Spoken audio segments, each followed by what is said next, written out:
Ooh.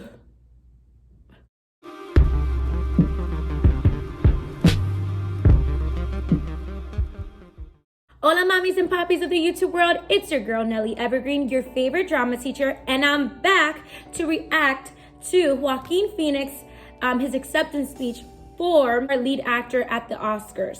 Now, we know that Joaquin was the Joker in the latest Joker movie. I have not watched it. I'm here solely to react to his acceptance speech and see what I can give in terms of my perspective. See if I can give a perspective as to what he's talking about in his acceptance speech. Because I've heard from my other friends in the theater world and the performing arts world that he gave a phenomenal speech. Now, I don't know what it's about. Not sure. That's why I'm gonna watch it for the first time. Before we start, make sure you like, give it a thumbs up, you comment, and you subscribe to the channel. All right, guys, show your girl some love, and let us start. And the Oscar goes to Joaquin Phoenix Joker. No suspense. Okay. This is the first Oscar and fourth nomination for Joaquin Phoenix. Okay, I see people standing. Hi. So, hi. He said stop. God, I'm full of so much gratitude right now. And I do not feel elevated above any of my fellow nominees or anyone in this room because Seems nervous. we share the same love, the love of film. And this form of expression has given me the most. Antonio looking like, what the hell? I don't know what I'd be without it. But I think the greatest gift that it's given me, and many of us in this room, is the opportunity to use our voice for the voiceless. Yes. I've been thinking a lot about some of the distressing issues that we are facing collectively. And I think at times we feel, or we're made to feel, that we champion different causes. Okay. But for me, I see commonality.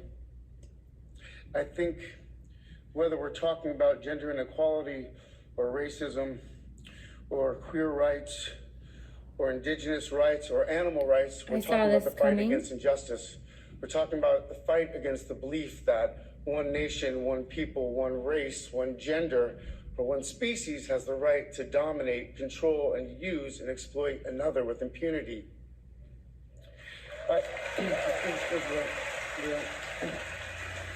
This is a big platform and he's laying it out. I think that we've become very disconnected from the natural world. And many of us, what we're guilty of is an egocentric worldview. The belief that we're the center of the universe. We go into the natural world and we plunder it for its resources.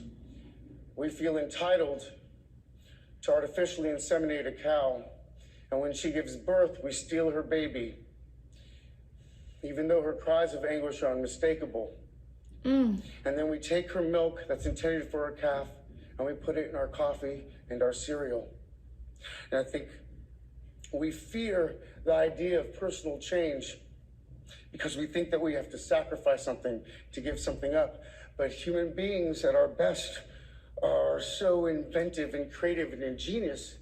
And I think that when we use love and compassion as our guiding principles, we can create, develop, and implement systems of change that are beneficial to all sentient beings and to the environment. Now, I have been... Okay.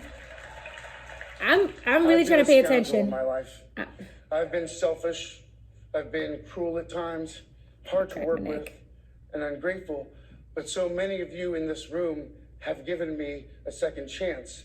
And I think that's when we're at our best, when we support each other, not when we cancel each other out for past mistakes, but when we help each other to grow, when we educate each other, when we guide each other towards redemption. That is the best of humanity.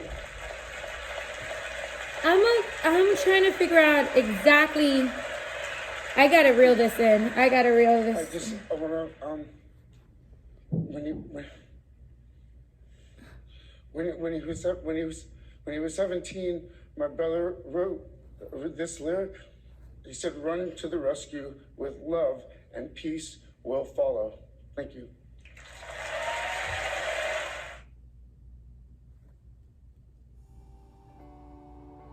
Guys, Joaquin just laid out a lot right now. For me, it was a little hard to follow. He was just giving so many things to think about. But by all means, he was saying a lot of very meaningful things. And I felt like a lot of it was very symbolic too. I know that the last speech I saw of him, the one that I did see, it was about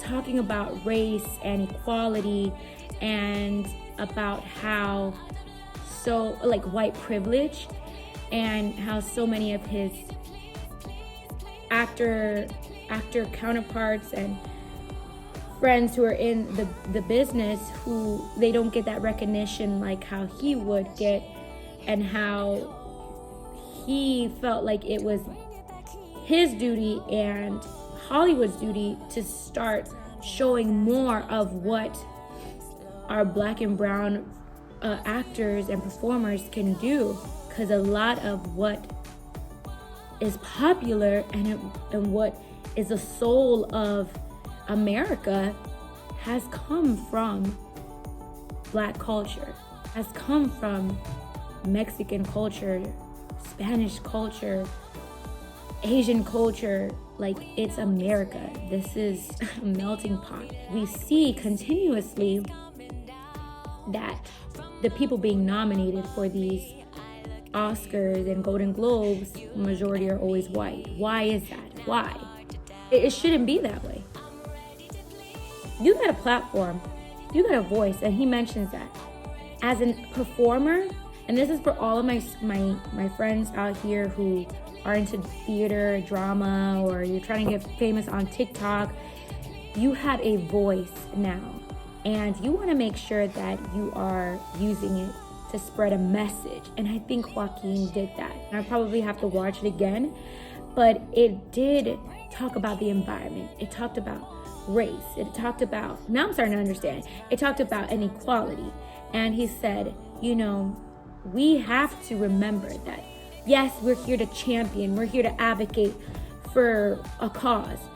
But sometimes we forget how Hollywood, and even ourselves as regular citizens, we forget, like, it starts within. Let's not forget that we need to use our voice to try again and make this world a better place. I think he's so fearless, very fearless, Joaquin Phoenix. I have not seen Joker, but I was told that it was wonderful. Guys, if you have any thoughts about what you feel his speech was about, or why you feel like actors of this day and age and celebrities should be using their voice more often than not, leave it in the comments below. This was just my take. It was a lot to take in. I'm probably gonna watch it again, but I thought whether he was talking about global warming, whether he was talking about gender inequality, he used it to say something meaningful. And if you didn't know, he got emotional at the end because his brother River Phoenix, who was a very popular actor many years ago and who died at a very young age, he brought him up and quoted him. And you never really hear him talk about his brother very often. I don't recall. Correct me if I'm wrong, but his brother said something so meaningful, and for him to bring it up during this moment that he probably waited for a long time is just so touching. I can't wait to do more of these reactions. I love it. If you like it, make sure that you give it a like, you comment, and you subscribe to your girl's channel. Until next time, I love you guys. Be dramatic, and I'll see you next time.